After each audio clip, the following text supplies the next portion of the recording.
Olá! É com muita alegria que iniciamos a disciplina de Contabilidade Introdutória 1. Nada melhor do que começar contando um pouquinho da história da contabilidade.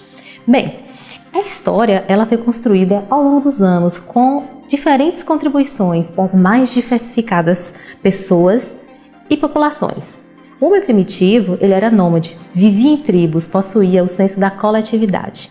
Com a evolução natural, esse homem aprendeu a cultivar os alimentos, a domesticar os animais, voltando-se à organização da agricultura e do pastoreio, passando assim a ser sedentário. Nesse momento, surgia a organização social em torno do direito do uso do solo, rompendo a vida comunitária e originando-se o patrimônio individual. A partir da necessidade deste homem de registrar suas posses como uma forma de controlar e perpetuar o seu patrimônio, encontramos alguns indícios do surgimento da contabilidade. Com o processo de evolução, esse patrimônio passou a ser trocado, posteriormente ele foi comercializado, começou a surgir a venda e compra de mercadorias e com isso a necessidade do registro do que você tem e do que você deve. Esse processo de evolução aconteceu de forma gradativa, até chegarmos nos dias atuais, em que todas as empresas, independente do seu porte, segmento e da sua forma de tributação, precisam da contabilidade. São os relatórios e demonstrativos gerados pela contabilidade que auxiliam o processo de tomada de decisões. Os usuários da contabilidade são os mais diversos, que utilizam as informações com objetivos distintos. Entre esses usuários, podemos destacar os administradores, funcionários, sindicatos e associações, governo, fornecedores, bancos, acionistas e demais parceiros. A contabilidade também se mostra como um instrumento fundamental para a gestão do negócio, que vai além de uma ferramenta legal e fiscal. As informações produzidas pela contabilidade podem ser amplas, diversificadas e de qualidade, fornecendo subsídios relevantes para o processo de tomada de decisões. Nesse cenário, um profissional contábil pode atuar de diversas formas. Ele pode ser um contador, um controller, gestor de custos, auditor, consultor, perito, professor, pesquisador ou escritor. Percebeu como pode ser amplo o campo de atuação do profissional? Como pode ser amplo o seu campo de atuação quando você terminar a graduação? Agora que já temos uma noção inicial sobre a contabilidade e seu campo de atuação, vamos conversar um pouquinho sobre o CPC. Bem, o Comitê de Pronunciamentos Contábeis, conhecido também como CPC, foi criado no ano de 2005, principalmente em função da necessidade de convergência internacional das normas contábeis, da centralização da emissão de normas e da emissão da melhor representação dos processos democráticos na produção dessas informações. O CPC tem por objetivo o estudo, o preparo e a emissão de pronunciamentos técnicos sobre procedimentos de contabilidade e a divulgação de informações dessa natureza, para permitir a emissão de normas pela entidade reguladora brasileira, visando a centralização e uniformização do seu processo de produção, levando sempre em conta a convergência da contabilidade brasileira aos padrões internacionais. Desde sua criação, o CPC já emitiu quase 50 pronunciamentos técnicos sobre as mais diversas matérias. Ao longo da graduação, você terá a oportunidade de se aprofundar nesses procedimentos. Nessa disciplina de Contabilidade Introdutória 1, vamos estudar principalmente dois CPCs, o CPC 00, que trata da estrutura conceitual para elaboração e divulgação dos relatórios contábeis, o relatório contábil e financeiro, e o CPC 26, que aborda a apresentação das demonstrações contábeis, tá bom? Agora vem uma informação importante. As normas que tratavam dos postulados e dos princípios contábeis foram recentemente revogados, com efeitos a partir de 1º de janeiro de 2007. Todavia, os procedimentos técnicos, orientações e interpretações emitidos pelo CPC orientam a forma adequada sobre os procedimentos a serem adotados e a divulgação de informações pela contabilidade. Em contrapartida, o CPC dispõe de forma ampla sobre as características das informações contábeis. Essas características qualitativas da informação contábil financeira foram subdivididas em dois grupos. O primeiro grupo trata das características qualitativas fundamentais, relevância e representação fidedigna. O segundo grupo, características qualitativas de melhoria, vai abordar o quê?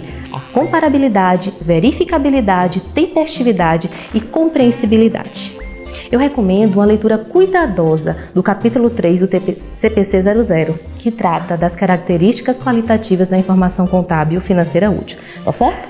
Você deve estar se perguntando, por que isso é tão importante, professora? Bom, para os usuários tomarem decisões com confiança, é necessário que a elaboração e a divulgação de um relatório contábil financeiro seja relevante e que represente com fidedignidade o que se propõe representar, além de ser revertido pelas características qualitativas de melhoria. Quais são elas?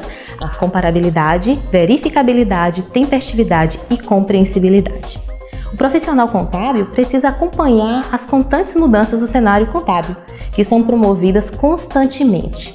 Para tanto, acompanhar os procedimentos técnicos, orientações e interpretações emitidas pelo CPC torna-se imprescindível para o bom desempenho da sua profissão. Agora, vamos falar um pouquinho da estática patrimonial? Bem, quando o propósito é apresentar a situação patrimonial da empresa, podemos fazer uma análise de sua posição estática, que é observado através do patrimônio da empresa. A estática patrimonial procura demonstrar, em um dado momento, a estrutura e a composição patrimonial da entidade, principalmente pelo demonstrativo contábil denominado de balanço patrimonial. Grave esse nome, que é constituído pelos ativos, os passivos e o patrimônio líquido. Desta forma, a estática patrimonial indica a posição financeira referente a um dado momento, visualizado principalmente no balanço patrimonial, que discrimina o patrimônio da entidade no final do exercício social, quando o balanço é elaborado. Na maioria das vezes, o exercício social compreende um ano, começando no dia 1º de janeiro e concluindo no dia 31 de dezembro, tá certo? De forma mais simples, podemos compreender o patrimônio como sendo um conjunto de bens, direitos e obrigações, e são representadas pelas contas ou grupos patrimoniais: ativo, passivo e patrimônio líquido. Neste momento, seguem algumas definições importantes retiradas do CPC 00. Primeiro, o ativo. O ativo é um recurso controlado pela entidade como resultado de eventos passados e do qual se espera que se fluam futuros benefícios econômicos para a entidade. Estes são os bens e direitos. Temos como exemplo de ativos mercadorias para revenda, os móveis, veículos e equipamentos. Já o passivo é uma obrigação presente na entidade, derivada de eventos passados, cuja liquidação se espera que se resulte na saída de recursos da entidade, capazes de gerar benefícios econômicos. Estas são as obrigações exigíveis, também conhecida como capital de terceiros. Temos, por exemplo, obrigações junto aos fornecedores, empréstimos, financiamentos, impostos a pagar. Já o patrimônio líquido é um interesse residual nos ativos da entidade depois de deduzidos todos os seus passivos.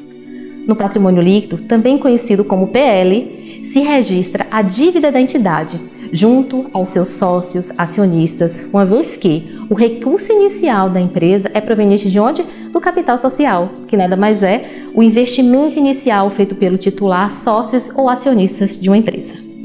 Com base nesse entendimento, alguns autores ainda classificam o PL como uma obrigação não exigível, pois, apesar de ter uma obrigação perante os seus sócios, se mostra diferente em relação às contas do passivo, porque no passivo, a empresa possui uma obrigação com terceiros, que será exigido um pagamento previsto.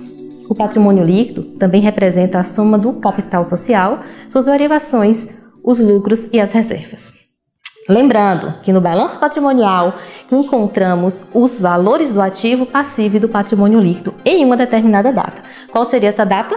Geralmente, 31 de dezembro de cada ano. Nesse balanço, o patrimônio da entidade se encontra em equilíbrio, a partir da igualdade entre os dois lados.